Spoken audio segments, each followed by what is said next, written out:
Bonjour tout le monde, ici Marjorie Théodore au micro. Alors aujourd'hui, mon invité du jour est une femme de tête qui a contribué à la place des femmes dans les milieux décisionnels. Il s'agit de Louise Champeau-Payet, une administratrice d'expérience bien engagée en mentorat auprès des femmes. Ses réalisations et son riche parcours professionnel ont été reconnus à tous les paliers. Ce qui l'anime dans son engagement, le courage, la confiance en l'autre, les compétences, les connaissances et le cœur. Avec cette humaniste, le cœur prend toute sa place dans un conseil d'administration.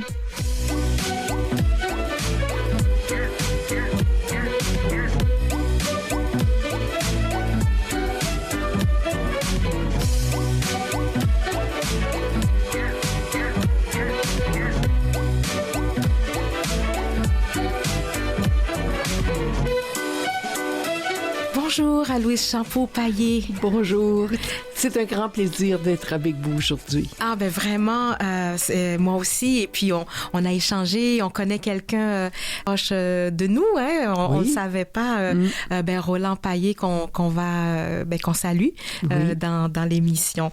Alors Louise. J'ai vu vraiment tout votre parcours, tous les prix reçus et tout ça. Donc, moi, ce que je veux savoir un peu, avant de devenir la femme que vous êtes, la femme inspirante, la femme qui crée un impact dans sa société, j'aimerais aller dans l'enfance. Quel genre d'enfance avez-vous eu? Quel environnement dans lequel vous avez évolué? Je dirais qu'en premier lieu, je viens de Trois-Rivières. Oui. Et un beau pays, la Mauricie. Mm-hmm. J'ai été élevée par des parents dont mon père a fait la guerre. Donc, c'était pour lui des moments difficiles qu'il avait traversés. Mm-hmm. Mais il avait un sens du devoir. Oui. Un sens des arts. Mm-hmm. Et mon père m'amenait souvent dans le musée du Québec à l'époque. Oui, oui. C'était le musée national du Québec. Et il me contait des histoires sur toutes les peintures, les toiles qu'il pourrait y avoir au musée. Ah, il ouais. m'a donné cette passion, au fond, de conter des histoires à partir de différents tableaux. Mm-hmm. Puis pour moi, ça m'a habité tellement qu'une fois que j'ai pris ce qu'on appelle la retraite, mais moi, j'appelle pas ça la retraite parce que je continue à travailler 60 heures, 70 heures par semaine. Mm-hmm. Mais une fois que j'ai pris ma retraite en 2005, je suis allée faire une maîtrise en muséologie. Oui, j'ai vu ça. C'était parce que vous avez un parcours plus au niveau économie. Oui, j'ai un parcours plus. MBA. Donc là, on voit en muséologie. Donc, et c'est ça qui explique, au fond, parce que je voulais savoir comment on faisait des expositions. Ouais. Comment on choisissait des toiles, puis comment on les faisait parler. Mm-hmm. Et j'ai eu la chance de faire ma maîtrise en muséologie à l'UQAM, à l'Université du Québec à Montréal, et une partie de ce cours, on le faisait au Louvre. Ah oui, wow, OK. Et quand j'étais au Louvre, j'ai eu la chance de faire une visite guidée avec des enfants sur un des parcours dédiés à cette clientèle-là. OK, d'accord. Ça a été un rêve de vie. Un rêve de vie, c'est ça. Oui. Puis la muséologie, qu'est-ce que ça vous a amené d'autre maintenant? Est-ce que vous... Avec la muséologie, ça m'a appris peut-être de voir autrement les gens. Parce que quand on fait des expositions, on fait parler des toiles, des artistes, et on essaie de comprendre ce qu'ils sont. Mm-hmm. Et c'est pas nécessairement quelque chose qu'on apprend quand on est en sciences économiques. Non, vraiment, oui. Et pas nécessairement ce qu'on apprend quand on est en management. Mm-hmm. Et encore moins quand on suit des cours de gouvernance. C'est vrai. Donc, moi, quand je rencontre les gens, je les regarde dans les yeux, puis j'essaie de savoir qu'est-ce qu'ils ont à me dire, qu'est-ce qu'ils ont à me transmettre, puis qu'est-ce que comment ils peuvent me permettre d'aller plus loin dans mes passions. Wow, ouais. Mais au début, c'était seulement ça. Quand j'étais toute petite, j'entrais dans les musées, puis j'étais complètement émerveillée. Ouais. Mais à l'époque, la muséologie, là, pour une petite trifluvienne, ça faisait pas partie des plans de carrière. Ouais, ouais. Et j'étais surtout forte en sciences, donc j'ai fait une carrière au début en sciences économiques. Oui. Sciences économiques, c'est les mathématiques. Hein. Ah ouais, c'est les mathématiques. Ben oui. Alors, c'est très loin de la muséologie, mais j'avais, dans ce choix-là que j'avais fait, c'était pour... Il y avait un choix social. Oui. C'était pour identifier ou pour définir des politiques de manière à ce qu'on puisse avoir une société plus équitable. Wow. Okay. Et ça, pour moi, c'est resté et ça reste un engagement de vie. Ben oui, c'est ce que je vois. On peut même parler de mission de vie avec ce que j'ai vu, tous les projets sur lesquels vous avez contribué, les CA, etc. On remet justement, vous étiez en sciences économiques, etc. Au début de vos études, vous étiez, je pense, 2 femmes sur 100, ce que j'ai lu. Mais qu'est-ce qui a changé, Louise, de ce moment-là à maintenant? Comment vous avez vu le changement au niveau de la société? Pour la femme? Oui, pour la femme. Disons que lorsque j'ai débuté en sciences économiques, le fait qu'on soit seulement 2... Oui. Ça permet pas beaucoup de contact avec les 2. On se parlait, mais on sentait qu'on était à part, qu'on ne faisait pas partie nécessairement du groupe. Parce que 2 sur 100. 2 sur 100, c'est très, très peu. Et c'est là que j'ai commencé à comprendre pourquoi il est important, quand on est une minorité, d'être un certain nombre pour pouvoir avoir un impact sur un groupe. Pas nécessairement l'influencer, mais avoir un impact. Pour pouvoir... on est dans la vie parce que pour moi, on se doit d'au moins changer quelque chose qui nous tient à cœur. Mais quand on est toute seule, puis on a la passion d'avoir une meilleure représentation des femmes à 2, c'est bien difficile. Exactement. Il faut avoir ce cœur et ce courage dont je parle souvent, mais il faut avoir le nombre autour de soi. D'où l'importance de faire en sorte, au cours de mes premières années, où j'ai fait l'impossible pour m'entourer de femmes, pour faire connaître le talent féminin. Oui. Merci.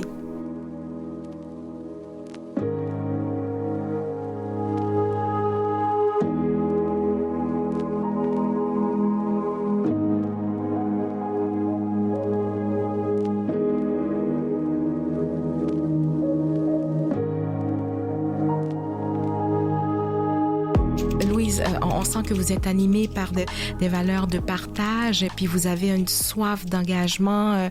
Vous expliquez ça par le fait, par déjà les débuts des études. Qu'est-ce qui a encore contribué à ce que vous vous engagez autant dans la cause de la représentativité des femmes? Je dirais que l'autre élément qui m'a amené à m'engager encore davantage, c'est en 88, à l'autre siècle, si on peut s'exprimer ainsi. Je faisais déjà des études sur la représentation des femmes au sein des conseils d'administration. Et à l'époque, on était peut-être 5-6% qui siégeaient à des conseils. Et bien souvent, les mêmes, donc ça ne fait pas grand monde. Grandes femmes, beaucoup de femmes qui siégeaient à des conseils d'administration. Et je pense qu'on amène une vision complémentaire quand on est femme. J'aime bien le mot complémentaire, Louise, au lieu de différent. Pour moi, puis complémentaire, je l'utilise toujours avec beaucoup de réticence parce que c'est comme si on était le complément de l'homme. Oui. Et pour moi, non. Non, c'est ça. C'est une vision autre.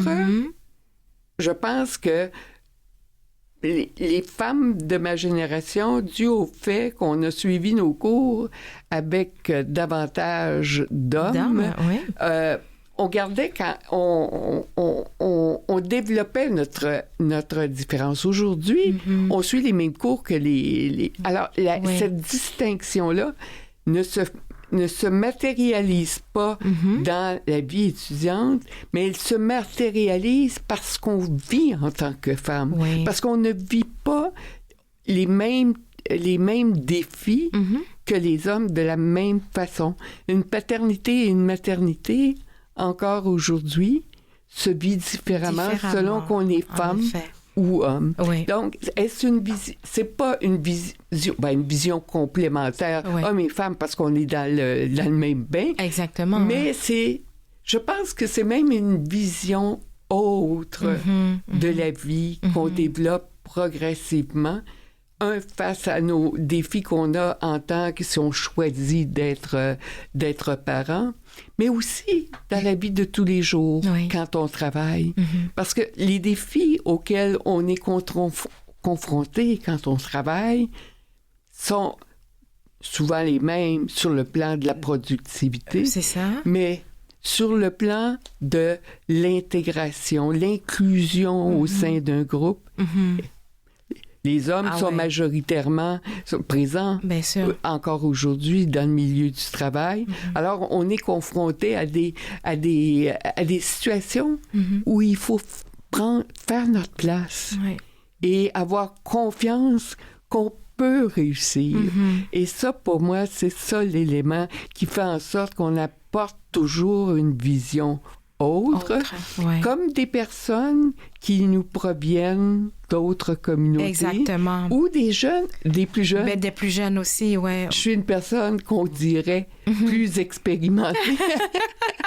dû à mon âge. Mais quand je travaille avec des plus jeunes, ils apportent une vision autre aussi. Qui enrichissent nos discussions. Exactement. Alors, pour moi, ce qui est important, c'est d'aller chercher toute cette richesse que la diversité, qu'elle prenne quelque forme que ce soit. Tout à fait. D'aller puiser au sein de cette diversité pour prendre les meilleures décisions pour faire une société meilleure. Une société meilleure, c'est ça. On va en parler plus loin de la diversité parce que j'ai bien aimé quelques phrases que je sais que vous avez dites. Là, j'aimerais savoir, vous êtes co-directrice, c'est ça, du Centre d'entrepreneuriat de gestion au féminin Barry F. Lorenzetti de l'Université de Concordia, que je connaissais pas, moi. Que fait ce centre? Ce centre vise à faire... on fait des études sur les enjeux auxquels sont confrontées les femmes, mais aussi on organise des webinaires sur différents sujets qui vont toucher plus particulièrement les femmes.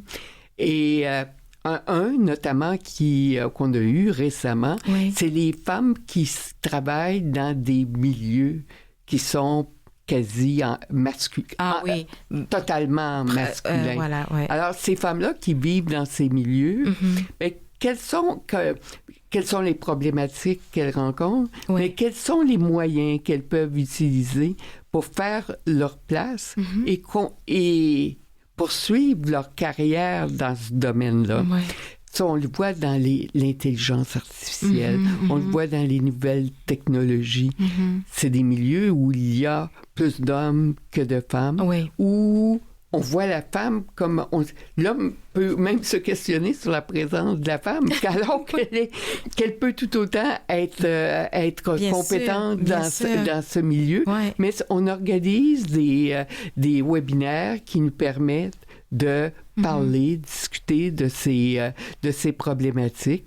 Et on organise aussi des activités de mentorat. De mentorat, d'accord. Pour faire en sorte que davantage de femmes croient qu'elles puissent réussir dans des postes de haute direction, mais également dans le domaine de l'entrepreneuriat. De l'entrepreneuriat. D'ailleurs, en parlant d'entrepreneuriat, comment les femmes se démarquent au niveau de l'entrepreneuriat? Comment elles se démarquent? Les femmes se démarquent en ce sens qu'elles épousent des entreprises qui ont une vocation davantage sociale. Sociale, hein, ouais. Et s'il n'y a pas cette combinaison d'entrepreneurship et de mission sociale, oui, les femmes ne s'y retrouvent pas. Ah oui, OK. Et c'est la même chose dans d'autres carrières parce que l'entrepreneurship, c'est encore davantage d'hommes qui se retrouvent que de femmes, comme dans les postes de haute direction.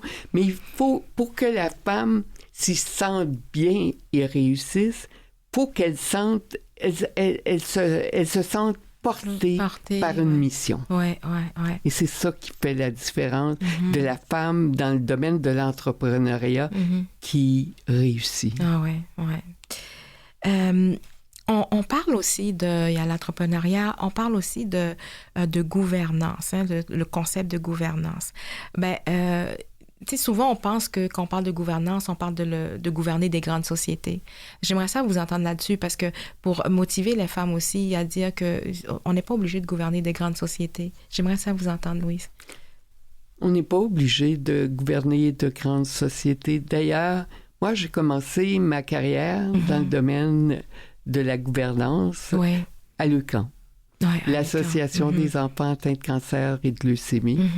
Et voyez-vous, j'ai pu, je pense, contribuer à une certaine évolution de l'UQAM. J'ai perdu ma fille de leucémie en 92. Et à partir de 93 jusqu'à 98, j'ai été présidente de l'UQAM.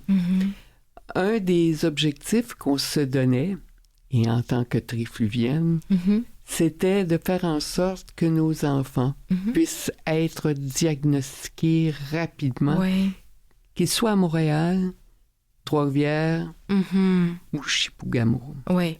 Et cet objectif d'avoir des services pour diagnostiquer plus rapidement, pour aider les familles aussi qui sont à l'extérieur, c'est au fond ce qui m'a amené vers la gouvernance. Et j'ai toujours suivi après. Il fallait qu'il y ait un filon d'impact social pour que je puisse m'engager dans une fonction de gouvernance. Ah ouais. Ce que j'ai lu aussi sur vous, Louise, c'est que même lorsque vous laissez un poste, vous vous organisez toujours à motiver, promouvoir que ça soit remplacé par une femme. Vous l'avez fait souvent, ça. Oui, parce que pour moi, j'ai confiance dans le talent féminin. J'ai depuis 80 jusqu'à aujourd'hui, il y a tellement de talents féminins qui sont sous-utilisés parce qu'on ne pense pas, on ne pense pas à elles ou on croit qu'elles ne pourront pas réussir parce qu'elles vont avoir des enfants, parce qu'elles vont... Moi, le fait d'avoir ou pas un enfant, pour moi, c'est un choix personnel. C'est un choix personnel. C'est aussi une vie avec ou sans... Et pour moi, c'est aussi important. Mais ce qui vient me chercher mes énergies, au fond, c'est le fait de dire que quand on est femme, on peut réussir avec ses particularités. Alors, qu'on ait des enfants ou qu'on n'en a pas, mais qu'on a tellement de potentiel que je me dis, moi, je le vois. Donc, comment je peux me faire pour faire en sorte de faire connaître davantage ses talents, qu'elles peuvent emprunter peut-être le même sillon, ou que je puisse parler d'elles à d'autres personnes pour qu'elles puissent avancer. Ouais.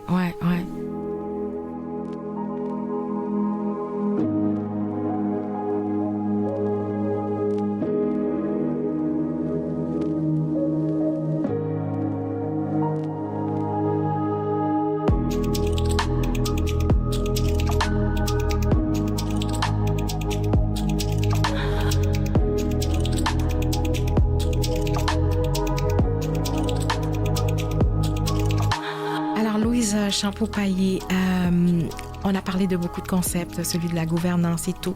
Là, j'aimerais parler de celui de DEI, diversité, équité et inclusion.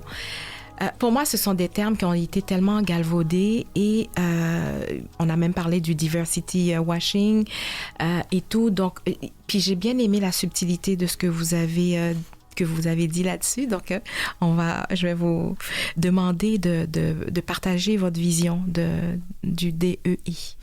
Alors, pour moi, le DEI, c'est de reconnaître qu'il n'y a pas une seule pensée dans une organisation, que tous, on peut contribuer par notre vécu à la prise de décision au sein d'une organisation. Ouais.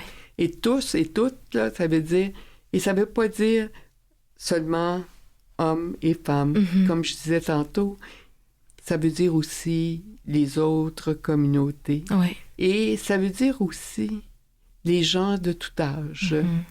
C'est une dimension qu'on oublie souvent. Oui. Parce que nos postes de pouvoir, et aujourd'hui, ça devient moins vrai. Mais nos postes de pouvoir sont souvent occupés par des personnes de 50 ans et plus. La jeune génération n'est pas beaucoup présente à ce chapitre-là. Or, nous vivons dans un monde où ce sont les médias sociaux. C'est des préoccupations environnementales, les changements climatiques. Tous ces éléments-là, les jeunes ont une grande sensibilité et ils peuvent nous ouvrir aux plus expérimentés des champs d'action auxquels ils n'ont pas été formés. Nécessairement. Moi, j'ai été formée surtout à prendre des décisions avec des considérations financières.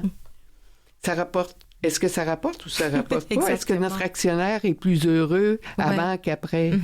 Mais aujourd'hui, c'est différent. C'est vrai. On va consulter les parties prenantes, tous ceux qui sont alentour d'une organisation. On va aussi avoir des objectifs sur les gaz à effet de serre. On va avoir des objectifs sur l'inclusion des personnes handicapées. On va avoir des objectifs sur les Premières Nations. Exactement. Je travaille avec une personne qui est représentante des Premières Nations. Oui. Et il apporte tellement une dimension haute quand il nous parle de la prise de décision. Oui. Il nous apporte la dimension d'un cercle. Quand on prend une décision, il faut avoir l'apport de tous ceux et celles qui sont impactés par la décision. Alors, cette notion de cercle, dans un cercle, il y en a pas un plus grand et un plus petit. Tout le monde est pareil, mais tout le monde se doit d'apporter sa différence. Oui, en effet. Et pour moi, la diversité, l'inclusion, c'est de s'ouvrir à la différence des personnes handicapées. Des personnes aussi sur le plan intellectuel. Oui. Mais la richesse qu'ils apportent à notre vie de gestionnaire, notre vie d'administrateur, est tellement importante que de passer à côté de cette diversité, de l'inclusion et de l'équité, pour qu'ils soient assis à la même table. Exactement. Puis ce qui arrive aussi, c'est que, et puis vous l'avez dit, c'est que parfois, on veut juste faire de la diversité pour faire de la diversité, puis on place plein de gens à des postes qui sont peut-être même pas décisionnels, alors finalement, ils se retrouvent pas autour de la table. Ils se retrouvent dans l'image de ce qu'on veut donner de l'entreprise, mais pas réellement dans la prise de décision. Et c'est la pire chose qu'on peut faire parce que ils ne réussiront pas non plus. C'est ça. Ils vont se décourager. Puis ils vont être à l'extérieur du cercle. Oui. C'est pas ça. Il faut travailler à ce qu'on soit tous sur le même pied. Et tous sur le même pied pour prendre les meilleures décisions. Voilà, exactement. Puis vous avez, au sein des organisations, des entreprises où vous étiez, est-ce que vous avez eu un œil aguerri par rapport à ça? Vous avez posé des actions? Oui, j'ai posé des actions sur le plan du recrutement, sur le plan aussi des stratégies de ressources humaines, bien entendu, mais aussi sur le plan de développer ses talents, de faire confiance à ces personnes.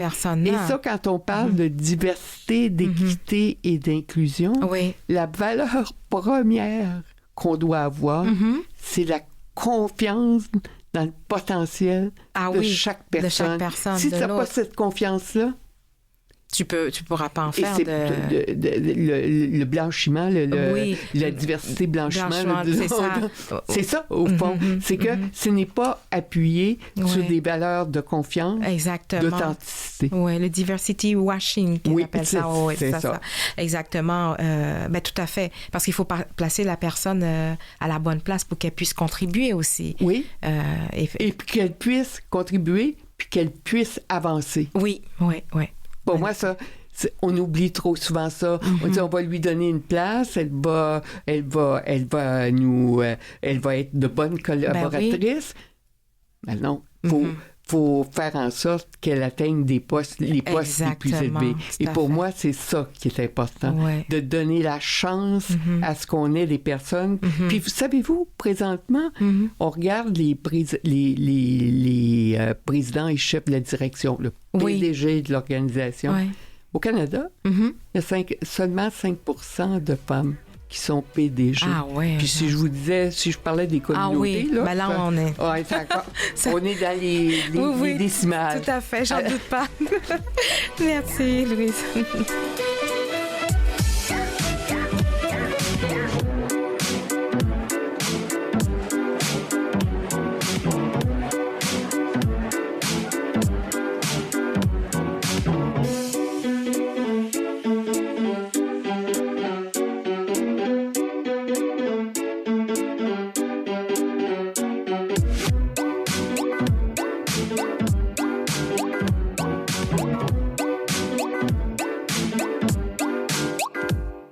Vous écoutez Vivement les femmes avec Marjorie Théodore.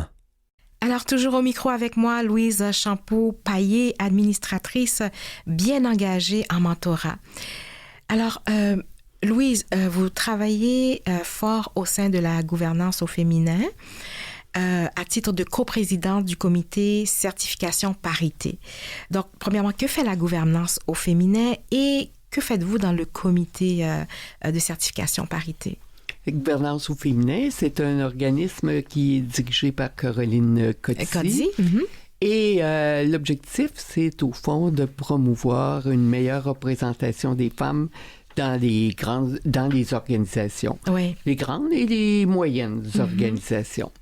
Et il y a environ 8 ans, Gouvernance au féminin a mis en place un programme permettant d'évaluer jusqu'à quel point les entreprises prennent les moyens pour accroître la représentation des femmes. Donc, on a développé des indicateurs qui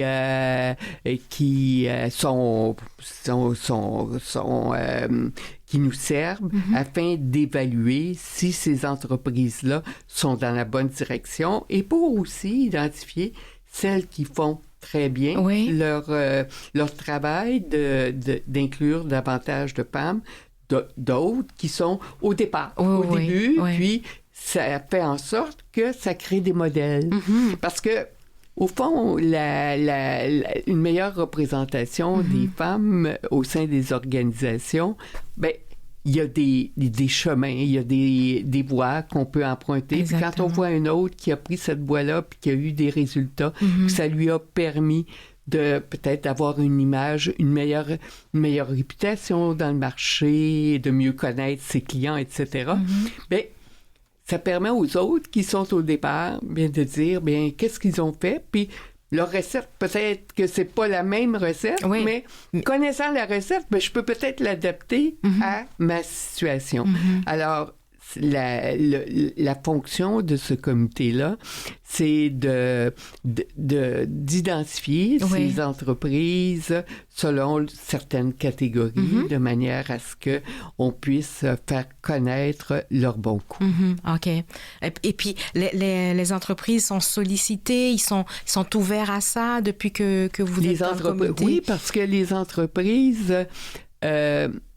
on a de plus en plus dans les entreprises ce souci de partager OK, je comprends. ces bonnes recettes, si on peut s'exprimer ainsi. Donc, mais ça transforme aussi notre société. Bien sûr. Parce que les entreprises ne sont plus là seulement pour... disons, pour l'argent qu'elles peuvent produire, puis les actions, mais elles sont là également pour transformer notre société vers une meilleure. Donc, ça amène au sein de nos dirigeants de nouvelles préoccupations qu'ils avaient peut-être moins avant ou pas du tout. Quand j'ai commencé à parler de la représentation, à faire de l'action pour la représentation des femmes, comme je vous disais, en 88,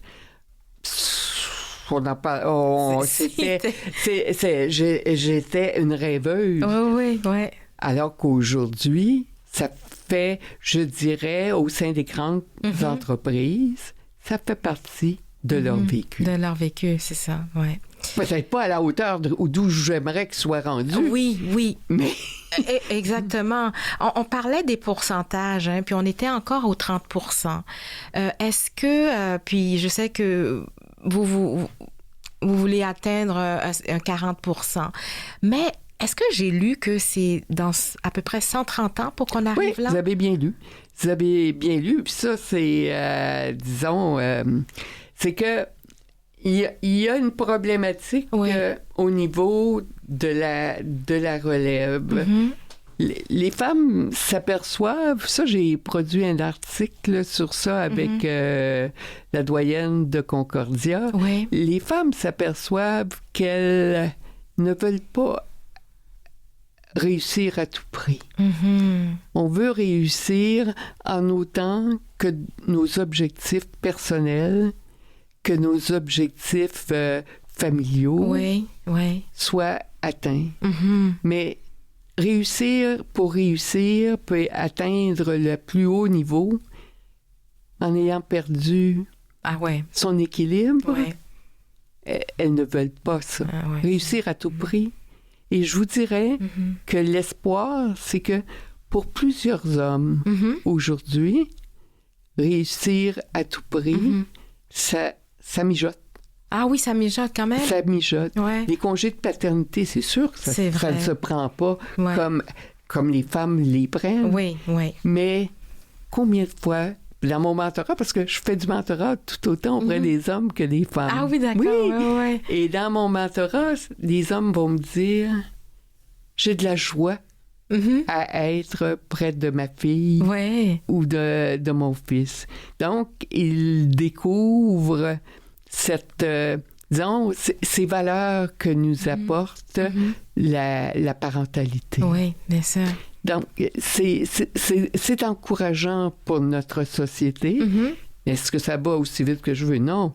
Mais il y a des valeurs positives qui se créent progressivement. Parce que pour une personne, la réussite, c'est plus seulement le statut social au travail. Non, ça c'est vrai. Tant pour les hommes que pour les femmes. Oui.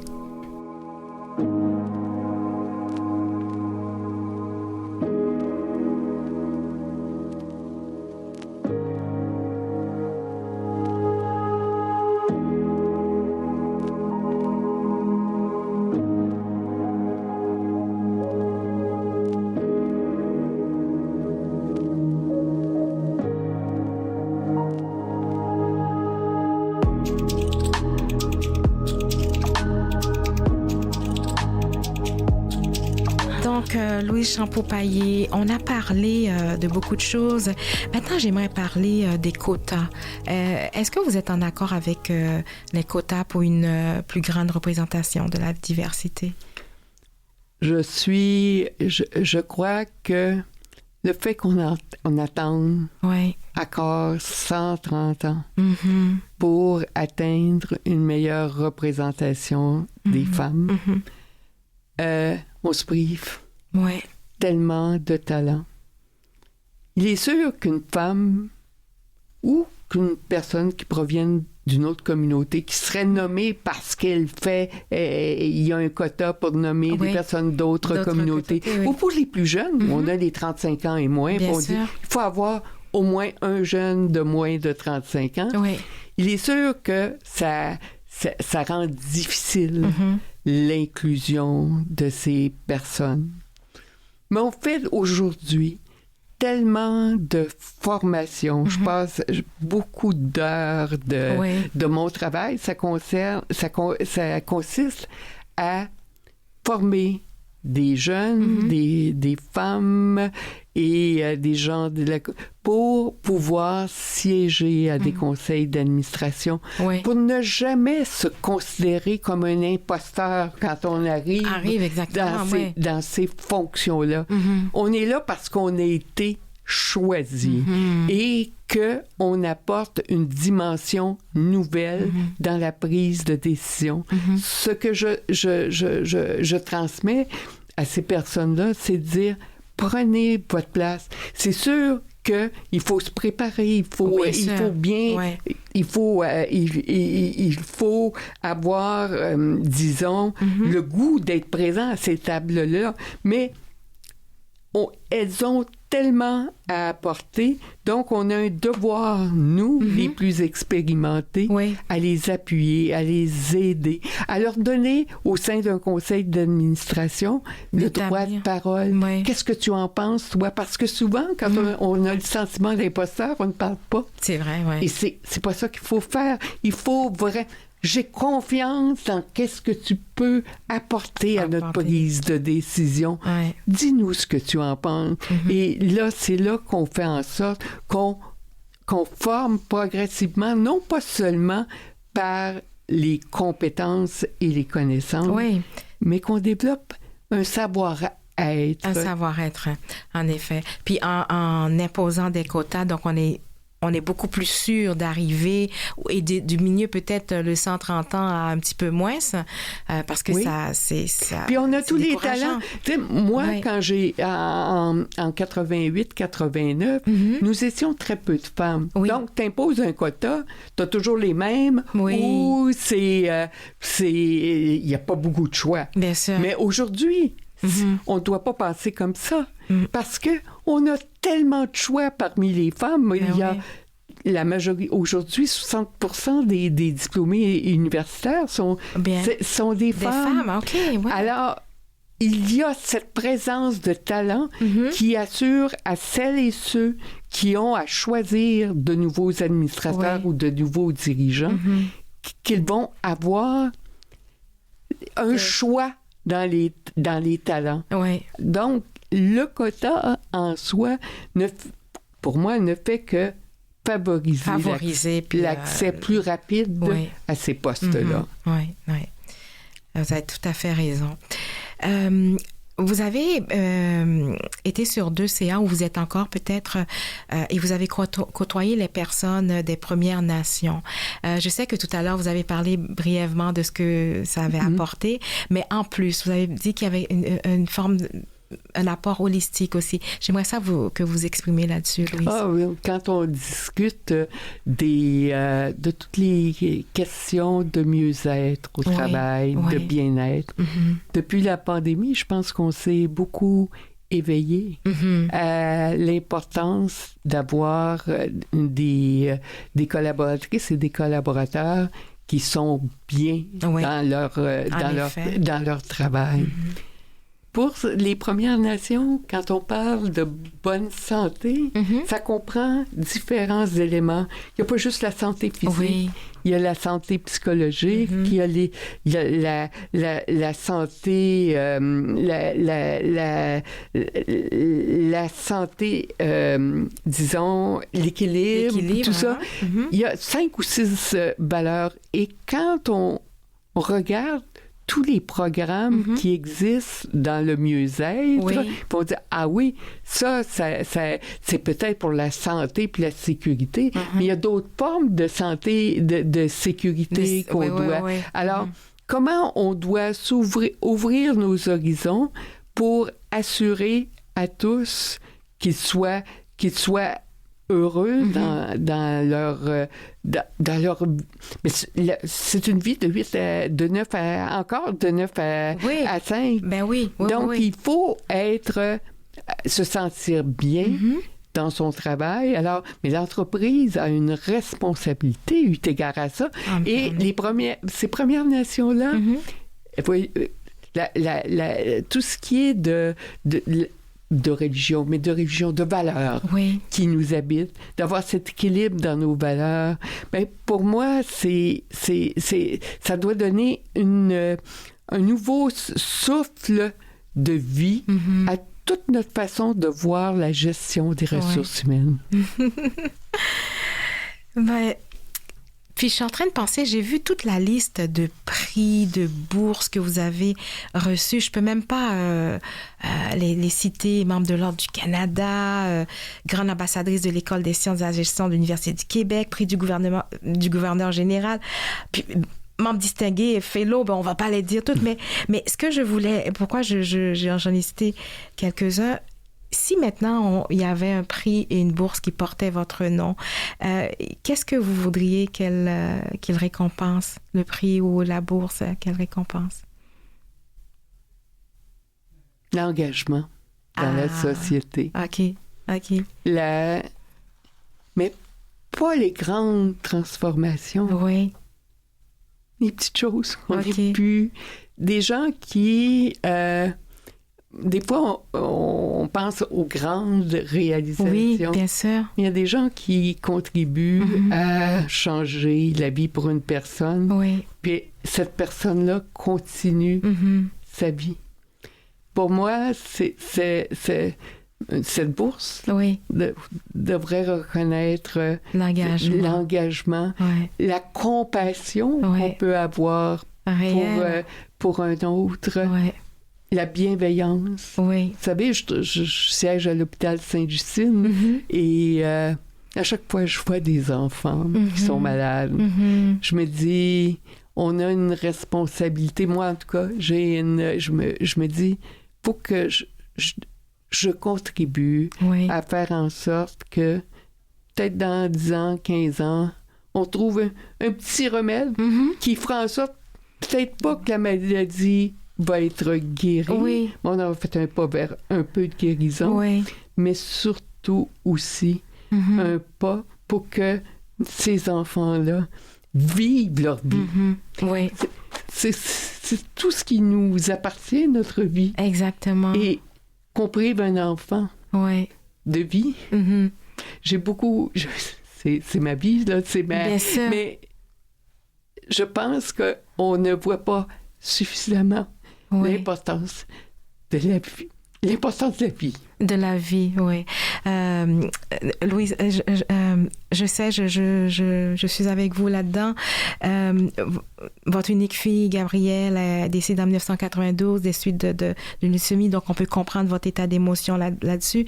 Vous êtes engagée avec le camp par la suite. Mais je vous entends, vous avez tellement de paroles, motivantes et inspirantes. Et quelle force ou valeurs vous animent qui vous ont permis de continuer votre mission de vie après ce drame? C'était votre unique enfant. L'espoir de pouvoir changer une petite chose. Oui. L'espoir de pouvoir continuer à pouvoir sourire un enfant. Oui. Sourire une personne qui est dans le besoin. Oui. C'est vivre, au fond, c'est apporter du bonheur à l'autre. À l'autre, oui. Ouais. Et c'est ce que vous continuez à faire auprès des femmes et sûrement auprès de tout le monde. Hein. Il y a quelque chose que j'ai lu aussi qui m'a touchée sur vous, parce qu'on parle de confiance. Je me souviens plus où je l'ai vu. Puis je me dis, on est en 2024 et tout, puis vous dites que vous avez encore confiance en l'autre, hein, et c'est ce qui vous motive. C'est quand même, souvent on entend, j'ai plus confiance, et ainsi de suite. Mais vous mentionnez, c'est encore ça qui vous motive, la confiance en l'autre. Donc, oui. vous êtes dans cet espoir que faire confiance est encore de mise dans notre société. Ben, être mentor, c'est ça au fond. Oui. C'est d'avoir confiance dans le talent d'un autre. Oui. D'avoir confiance dans son talent. Des fois, la personne ne le voit pas. Et de le révéler. Oui. À cette personne-là. Pour moi, c'est une des grandes joies de ma vie. Oui. Et pour moi, s'il y a des gens là, qui souhaiteraient me connaître sous la forme mentorat, c'est une façon d'être heureuse pour moi, de vivre ma vie. Oui, c'est ça. Quelle belle générosité, hein? De cœur.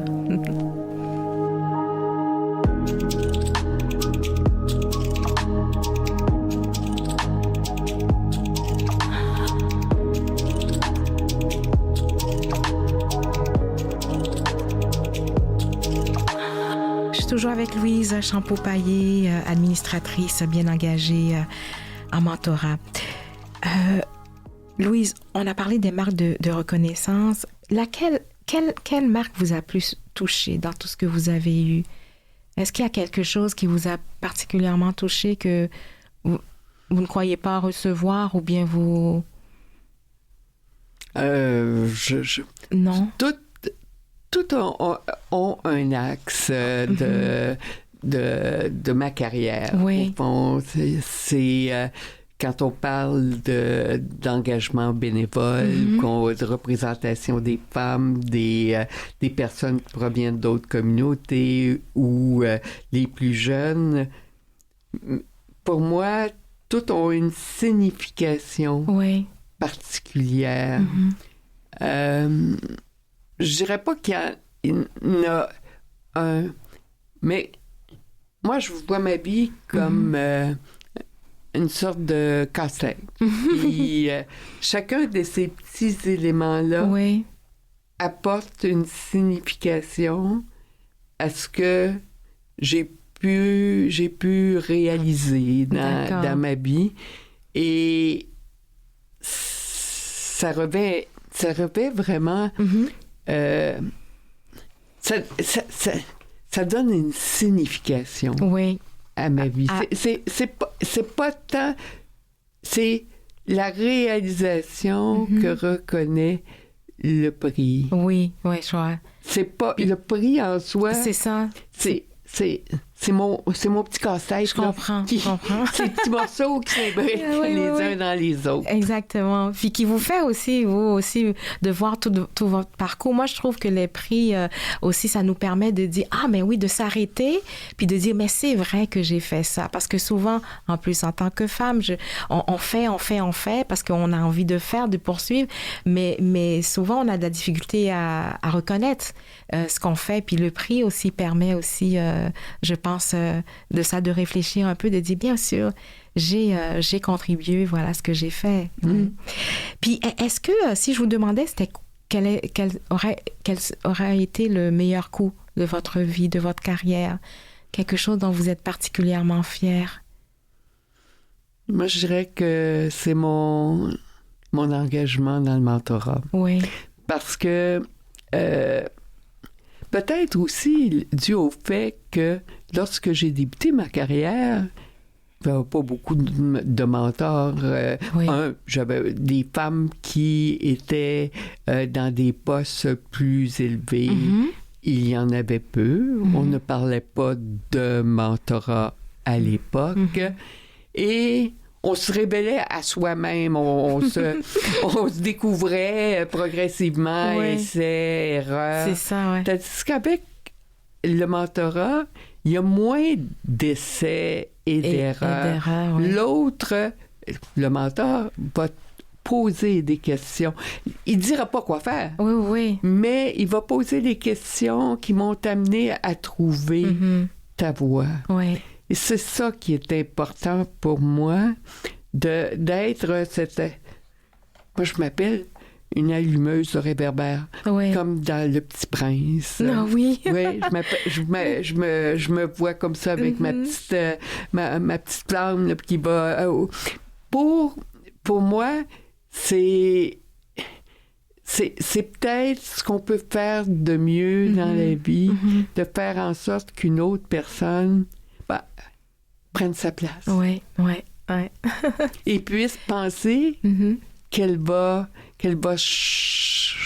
changer quelque chose, qu'elle va le redonner à une autre personne. Ouais. Alors, pour moi, quand vous me dites c'est ce dont je suis le plus fier comme engagement, c'est vraiment ce mentorat-là l'aide à l'autre. Qui est un transfert aussi de connaissances et compétences. Dans ce beau transfert, alors je vous mets devant vous, alors je mets devant vous un coffre à outils que vous devez remettre à une femme qui aspire à des sphères décisionnelles. Alors, qu'est-ce que vous allez mettre dans ce coffre à outils, Louise? Moi, je vais lui mettre un bon mentor. Ah oui, c'est ça. Je vais lui mettre de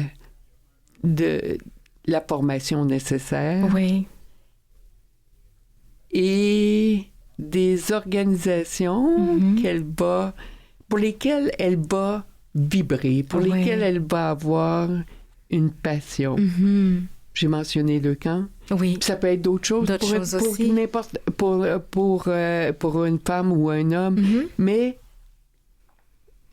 des organisations qui font en sorte qu'on se pousse plus loin, qu'on veut dépasser nos limites. Oui. Parce que c'est comme ça qu'on est femme. Bien sûr. Ou qu'on est homme. Oui.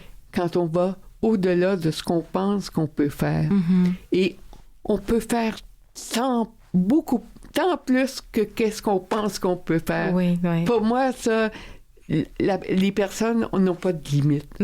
J'aime les gens. Oui. Genre, on voit puis on ressent toute votre passion, Louise. Voilà. Donc, alors, puis je vais vous le dire, vous êtes inspirante, vous avez fait tout ce parcours. Merci d'avoir contribué autant pour les femmes et tout. Alors maintenant, une femme qui vous a inspiré, ce serait qui? Est-ce que... Une femme qui m'a inspirée. Il y a sûrement... Peut-être quelqu'un de votre famille aussi. Ça peut être quelqu'un de votre famille, hein? Ma mère. Oui, c'est ça, on pense souvent on regarde souvent ailleurs, mais... Ma mère était une féministe des années 20 ou 30. Et mon père. Ils croyaient tous les deux qu'une femme pouvait réussir. Wow! Donc, c'est de là que vous vient aussi cette force de poursuivre. Cette confiance qu'ils ont mis en moi, qui a été indéfectible. Wow! Merci. Oui. Merci, Louise. Alors, oui, vraiment, pour cette belle émission. Pour moi, ça a été une pure joie. J'avais déjà fait la découverte sur papier et tout, mais de vous avoir eu au micro, ce fut un privilège. Merci pour ce que vous transmettez et cette inspiration que vous donnez, que vous me donnez. Merci, Marjorie, de me permettre de vous connaître. Oui. Et de voir jusqu'à quel point vous vibrez. Vous avez de la passion pour votre profession, puis vous avez la passion pour les autres. Aussi, tout à fait. Merci. D'accord, merci. Alors, sur ces mots, je rappelle que mon invitée est Louise Champeau-Payet, une administratrice bien engagée en mentorat, une femme de cœur. Vous avez pu bien la reconnaître de notre émission. Alors, ceci met fin à notre émission. Merci à toute l'équipe. Mathieu Tessier à la mise en onde, Lynn Roy à la recherche, Jean-Sébastien Laliberté, chef diffusion technique, et ici Marjorie Théodore qui vous donne notre rendez-vous la semaine prochaine.